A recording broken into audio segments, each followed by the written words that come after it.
Upotevu wa mazao baada ya mavuno ni changamoto kubwa kwa wakulima wadogo nchini Tanzania.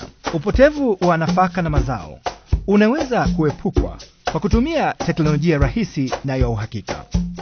Chuo kikuu cha Purdue kilichopo nchini Marekani kimegundua teknolojia ya mifuko ambayo haitumii kemikali kwa ajili ya kuhifadhi nafaka na mazao mbalimbali. Mifuko hii huweza kuhifadhi mahindi, mpunga, mazao ya jamii ya mikunde, karanga, mtama, mawele na aina nyingine za nafaka. Ni jinsi gani mfuko wa PICS hutumika? Ni rahisi. Baada ya kununua mfuko wako wa PICS kutoka kwa wakala aliyeidhinishwa, hakikisha kuwa tabaka zote 3 za mfuko huu zipo. Kabla ya kuhifadhi chakula chako, hakikisha mazao unayotaka kuyahifadhi yamekauka na ni safi, bila taka au uchafu wowote.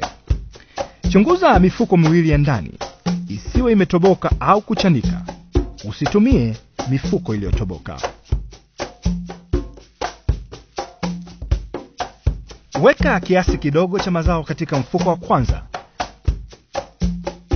Tumbukiza katika mfuko wa pili. Tumbukiza mifuko yote miwili katika mfuko wa 3 wa kiroba. Kunja mifuko yote 3 pamoja kuanzia juu. Jaza mazao katika mfuko ukitikisa taratibu ili mfuko ujae vizuri na kuondoa hewa. Hakikisha kuna baki nafasi kwa juu kwa ajili ya kufunga mfuko. Kandamiza vizuri na taratibu mfuko wa kwanza ili kuondoa hewa. Kisha unyonge na kuufunga kwa kamba au mpira.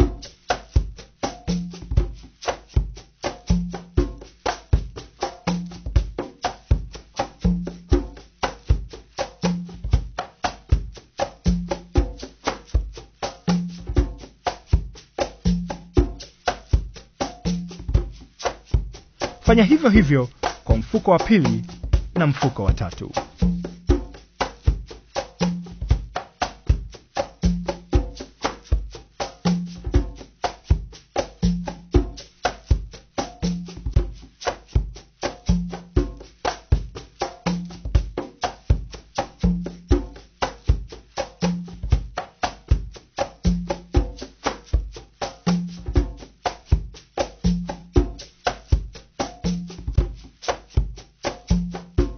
Baada ya kuweka nafaka yako, unashauriwa usihifadhi mifuko ya PICS juani au kwenye joto kali.